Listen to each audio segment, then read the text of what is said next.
Ration চলে এসছে, বাজারে চলে এসছে, দেখতেই পাচ্ছ। চলো চা খেয়ে নি, এসে কথা বলছি। Good morning, good morning, good morning, happy Sunday. সকালের কাজ আজকে তোমাদের সাথে শেয়ার করিনি, কারণ হচ্ছে আজকে শেয়ার করার প্রথমত সময় ছিল না বা হবেও না।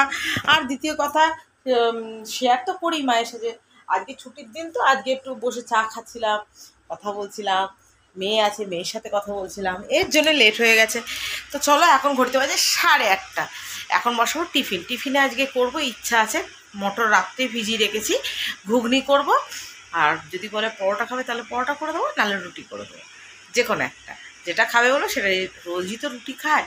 দেখি এখনও আমি কিছু বলিনি, বললে বলবে পরোটা করে দাও, তেলের জিনিস তো খাওয়ার জন্য মাস্টার।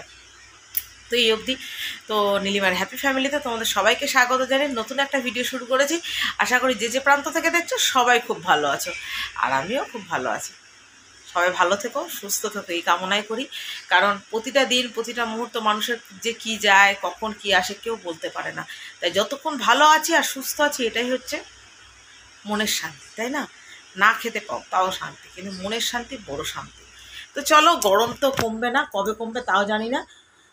জামাই ষষ্ঠী খেতে যাবে সবাই, তার জন্য কি এত গরম দিচ্ছে সেটাও বলতে পারছি না, কিন্তু জামাইদের জন্য মেয়েদেরকে কেন এত কষ্ট দিচ্ছে সেটাও বলতে পারছি না। তো চলো তোমাদেরকে দেখিয়েছি, বাজার চলে এসছে, রেশন চলে এসছে, চা খেলাম, সবটাই শেয়ার করেছি। এখন আমি টিফিন করবো, কারণ এই বাজারগুলো গোছানো হয়নি। এগুলো আমি না গোছালে গোছানোর কোনো লোক নেই, গোছাতে হবে, ঠিক আছে। আর কতগুলো পাতা পুতা সমেত, এই যে এই একটা বস্তু পাতা পুতা সমেত। তো চলো এগুলোকে ঠিকঠাক করে নিয়ে ফ্রিজে ঢোকাতে হবে, নাহলে শুকিয়ে চুপসি হয়ে যাবে। পারলাম সবটাই তোমাদের সাথে শেয়ার করতে। এই যে ঘুগনি বললাম যে করব, ঘুগনি করেছি। আর এই যে আর ডোডো খেয়ে উঠলে এখন চা। আচ্ছা শুনতো সব।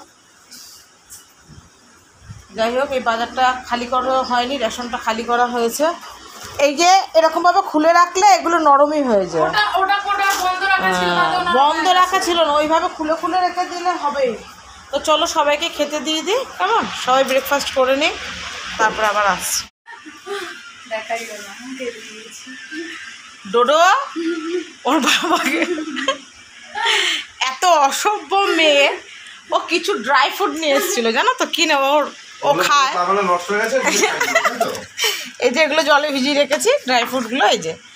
তো ওখান থেকে কিছু নিয়ে তোমাদের দাদাভাইকে খাইয়ে তোমাদের দাদাভাই যেহেতু একটুতেই মানে সেই বলে না, সেই শুনে মুসলমানের মতো করতে থাকে, ও বিচার করতে যায় না। ওরা তুমি যদি বলে দাও ব্যাসাই শুরু, এই আমাকে ওই জিনিস খাওয়ালে জানো, ওটা ভালো না, তোর মা বললো, মানে কিরকম বুদ্ধি। তো আমি ওকে বললাম, ডোডোকে ইয়ার্কি করে বলছি, তুই ওই এক্সপায়ারিগুলো খাওয়াস না বাপিকে। শোনা মাতে ওগুলো এক্সপায়ারি না, তুই আমাকে এক্সপায়ারি খেলে ওটা কিরকম দেখো, ইয়ার্কিটা ভরসা নেই যে কখনো এই কাজটা করতে পারে না, ও হচ্ছে এই ধরনের। তাই ওর সমানে এবার বাপির পেছনে লেগে যাচ্ছে, বাপি ওগুলো সব এক্সপায়ারি ছিল। তো চলো আজকে নীলিমাদি সানডের বাজারে রান্না করে নিই। প্রচণ্ড গরম আজকে, বলে আর সে কাজ নেই। গরমের মধ্যে কিন্তু রান্না তো করতেই হবে, এতগুলো লোক খেতেও হবে। আর এক বোন আমাকে বলেছে নীলিমাদি রোববার দিনকে নাক ডেকে ঘুমায়, তো যাই হোক পরের সপ্তাহে আমি নাক ডেকে ঘুমাবো। আর তার বাড়ির ঠিকানাতে আমার মেয়ে, তার দাদা, সবাইকে তার বাড়িতে পাঠাবো, ঠিক আছে? ইয়ার্কি করে বলেছে ও আমাকে, যেহেতু ওর সাথে আমার মজা করার ইয়ার্কি করার সম্পর্ক, তো আমার সাথে ইয়ার্কিই করেছে। তো চলো দেখিয়ে দিই আজকে নীলিমাদির লাঞ্চ মেনু কী হলো রবিবার দিন। পেঁপে দিয়ে আলু দিয়ে মাছের ঝোল করেছি, আচ্ছা ঢেঁড়সের ঝাল করেছি, আর এই যে গাটি কচু আলু সেদ্ধ দিয়েছি প্লাস মাছ ভাজা, ঠিক আছে? এই করেছি আজকে। বাদ বাকিটা ডোডো বাসন মাজছে, আর খাওয়া দাওয়ার থালা বাসন ধুই, তারপর পরে আসছে আমার সামনে, ঠিক আছে? Good evening, good evening. সবাই গরমে ভাজা পোড়া, তো আমি কাবাব হয়েছি। ভাজার পোড়ার মতো তো কিছু থাকে, আমি পুরোটাই পুরো কাবাব হয়ে গেছি। ডোডো যেহেতু সকালবেলা যখন যায় তখন তো মোটামুটি ধরো ভোরবেলায় থাকে, ঠান্ডা ঠান্ডা ওয়েদার থাকে। আবার ধরো যখন রাতেও ব্যাক করে তখন একটা ঠান্ডা ঠান্ডা একটা ওয়েদার থাকে, তত বুঝতে পারে না যে গরমে আমি কীরকম ভাজা পোড়া হই। আজকে বাড়িতে থেকে বলছে মা বিভৎস গরম, কারণ ও তো এসিতে থাকে, পুরো তো এসি, অফিসে এসি, ও তো বুঝতেই পারে না। এখন বুঝতে পারছে। আমাদের এখানে এখন এইমাত্র বেরোলাম, বাইরে থেকে একটু হাওয়া দিচ্ছে, মানে এই জীবনটা বেরিয়ে যাচ্ছে। আর তোমাদের দাদাভাই তার একজন, ও বুঝতেই পারে না। আজকে 6বার স্নান করেছে, আমাকে রোজ এসে বলে এতবার স্নান করো না, এতবার স্নান করো না। আমি তো রেগুলার 5বার 6বার হয়ে যায়, গায়ে জল ঢালি দিয়ে আবার কাজ করি। গায়ে জল ঢালি কী করবো, মানে পাগল পাগল লাগে, কোনো কিচ্ছু ভালো লাগে না। তো চলো, আমি জানি সব জায়গাতে এই গরমটা দিয়েছে, কবে বৃষ্টি হবে ভগবান জানে। আমাদের জায়গাটাতে না ফাঁকা, তো এই সন্ধ্যের পরে একটু হাওয়া দিলে ভীষণ আরাম লাগে, কিন্তু হাওয়া দিলে বাট দিনের বেলা বিভৎস গরম, যেহেতু বড় গাছপালা নেই। এই যে এই 11,000-এর তারটার জন্য, এই যে তারটা দিয়েছো এটা হচ্ছে 11,000-এর তার, এই তারটার জন্য। নাহলে বড় বড় গাছ লাগালে অন্তত এই ঘরগুলোতে ছাওয়া পড়লে এত গরম হতো না। গাছ আছে, ওইদিকে একটা জাম গাছ আছে, ও তো দূরে, ও তো আর আমার বাড়ির কাছে না। তো চলো একটু ঘুরি, দিয়ে পরে আসছি। দেখো দেখো কি অবস্থা, কি অবস্থা, একদম নাথিং মার্কা, আমি এখানে শুয়েছি, গরমে করা যায়, ও এখন আদৌ খেতে এসছে আমার কাছে। বলো কি কষ্ট এই গরমে, আমি এমনি পাগল পাগল ভাবো। টোটো আজকে রান্নায় নাম দিয়েছে, পারলাম বোঝাতে, ঠিক আছে, কিন্তু চা খাবো যে শান্তি নেই। তখন দাদাভাই ছিল না, এখন চলে এলো, না রে মানে না দিয়ে খাওয়া যায় বলো তো? নাও, আমার চা এদিকে বরফ হতে চলেছে। আমাদের ডোডো কিন্তু আজকে রান্না করছে। হ্যাঁ, তোমাদেরকে বলি, এর আগেও বলেছি, ডোডো শুধু অফিস করে না, ডোডো কিন্তু সব পারে, মানে অল ওভার ও সব পারে, পুজো দেওয়া থেকে শুরু করে রান্না দারুণ। আজকের রান্না কী হবে ডোডো? ফ্রাইড রাইস আর চিকেন কষা। ফ্রাইড রাইস আর চিকেন কষা, ওটা তো ওর দায়িত্ব, ও সব কেটে কুটে গুছিয়ে সবই ও নিচ্ছে, আমি কিছু করবো না। আমার অবস্থা দেখেছো এই। আর আমার ছোটো মেয়ের কাজ হচ্ছে বসে বসে অর্ডার করা। পারলাম বোঝাতে তোমাদেরকে, ছোটোগুলো বোধহয় এরকমই হয়। বাপকে অর্ডার করা হয়ে গেছে, এই যে দই ফুচকা এসছে, মোমো এসছে, এই যে বাবাকে অর্ডার করা গেছে। আমি এই গরমে বাইরে যাবো না। হ্যাঁ, তো মোমো এসছে। এবার মোমো খাবে, অর্ডার দেওয়া হয়ে গেছে। বলছে আমি এত গরমে আর বাইরে বেরোবো না, তুমি ওই জন্য মোমো দই ফুচকা সব নিয়ে আসো। এই যে চা খাচ্ছিল না, আমি বললাম চা খা, সবাই মিলে খাচ্ছি যখন তুই খা। তো চলো ডোডো রান্না করুক, তোমাদেরকে ফাইনাল লুকটা দেখাবো। আমার অবস্থা দেখে আমি মানে পাখার সামনেই দেখো, পাখা চলছে, এই যে কুলার চলছে, তাও আমার এই অবস্থা। আমার যে কোথা দিয়ে এত ঘাম হচ্ছে ভগবান জানে, এদিকে প্রেশার নেই। দিদি ভালো, এই তো রান্না দেখাও। এই যে হচ্ছে, ভালো হচ্ছে। এই কি ভাজছো তুমি? বিনস গাজর। আচ্ছা, আর এই সাইডে কি বসিয়েছো? চিকেন। এই চিকেনের কালারটা দেখাও প্লিজ।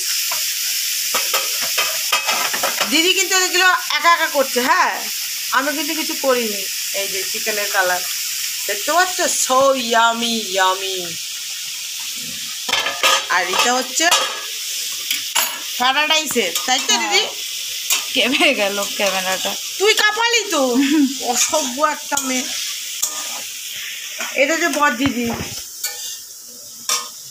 এই দিদি তোমার বর দিদি তো? ইয়েস। আর আমি তোমার ছোট্ট বন্ধু, ঠিক আছে? তিনকাল গিয়ে এককালে ঠেকেছে। হে ভগবান, তোমাকে তুলে নাও, বেকার বেকার নিচে রেখে আর কষ্ট দিও না দোদোকে। আমাকে বলছি তিনকাল গিয়ে এককালে ঠেকেছে, আমি প্রাউড ফিল করি যে চলো আর আমার মা একটা ইয়াং মানুষ, কেউ এর জন্য বিশ্বাস করতে চায় না এটা আমার মা। না না, আমি কলেজ লাইফ থেকে আর চাকরি জীবন, স্কুল লাইফ থেকে চাকরি জীবন অব্দি একই কথা। এটা তোর মা, ধর মিথ্যা কথা, এটা তোর দিদি।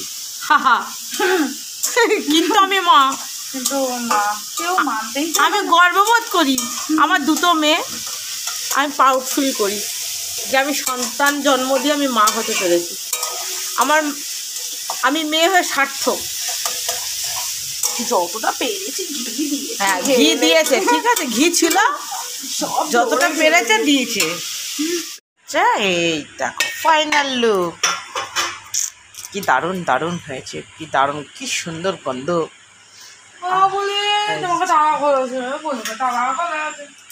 চলো খেতে দিয়ে দিই, তারপরে এসে ভিডিওটা শেষ করছি। হ্যাঁ। আমার মেয়ের হাতে রান্না তো খেয়েছি, সব পরিষ্কার করলাম, ঘরটার মুছলাম, সব পরিষ্কার করলাম, কারণ ও তো রান্না করে দিয়েছে, গ্যাস ট্যাস ময় হয়ে গেছে, ঘুমের টাইম হয়ে গেছে, কালকে অফিস আছে। তো দারুণ হয়েছে ফ্রাইড রাইস আর মাংস, ভীষণ সুন্দর হয়েছে। খেতে খেতে ক্যামেরা করিনি, কারণ হচ্ছে ওর হচ্ছে রান্না যখন করবে মা কেমন হয়েছে, মা কেমন হয়েছে, আর উত্তর না দিলে রেগে যায়। তো ওর জন্য আমি আবার ফ্রেশ হয়ে এলাম, খেয়ে দিয়ে ভীষণ টেস্ট হয়েছে, তখন দেখিয়েছি লুকটা, ভীষণ ভালো হয়েছে। আর সব থেকে ভালো হয়েছে যে বলি না, যে সন্তানকে আমি জন্ম দিয়েছি সেই সন্তান নিজের হাতে রান্না করেছে। ও আলু সিদ্ধ ভাত করলো, ওটা আমার কাছে অমৃত, এটা আমার মনে হয়। সন্তান এমন একটা জিনিস, সে যাই করুক, আমার যে জন্ম দেয়, জানি না সবার কথা বলতে পারবো না, আমি যে ধরনের মা, আমার কাছে একটা বিশাল বড় পাওয়া যে আমার মেয়ে আমাকে আমার রান্না করে খাওয়াচ্ছে। আমার সেই ছোট্ট ডোডো অনেক বড় হয়ে গেছে, আর কদিন পরে হয়তো শ্বশুরবাড়িও চলে যাবে, এটাই ফ্যাক্ট, তাই না? এটাই হচ্ছে নিয়ম, ওটাই হচ্ছে ওর আসল বাড়ি। তাই আমি যতই ভালোবাসি, প্রত্যেকটা মেয়ে তার স্বামীর ঘরটাই হচ্ছে আসল বাড়ি। যতই বাবা মা প্যাম্পার দিক, অনেক কিছু দিক, কিন্তু এই স্বামীর ভালোবাসাটা না পাওয়া পর্যন্ত কোনো মেয়ে সম্পূর্ণ হয় না, তাই তো? তো চলো আজকের মতো আসি, tata, bye bye, good night, সুইটেন্স, লাভ ইউ অল। সবাই ভালো থেকো, সুস্থ থেকো। আমার তো রবিবারটা এইভাবেই কাটলো, গরম নিয়ে, রান্না নিয়ে, মেয়ে নিয়ে, এইভাবেই কেটে যায়। আর ঠাকুরকে ডাকি এইভাবে যেন হাসতে খেলতে আমার দিনগুলো চলে যায়। আমি নিজেও যেন এইভাবে হাসি খেলতে খেলতে এই জন্য চলে যাই, আমি টের না পাই যে আমি কখন চলে গেছি। তো চলো আবার দেখা হবে নতুন একটা ভিডিওতে, কেমন? তোমরাও ভালো থাকো, আমিও ভালো থাকবো। তাতে শুতে হবে তো, সকালে মেয়ের রান্না করে দিতে হবে, কালকে অফিস আছে মেয়ের, তাই তো? চলো, লাভ ইউ অল।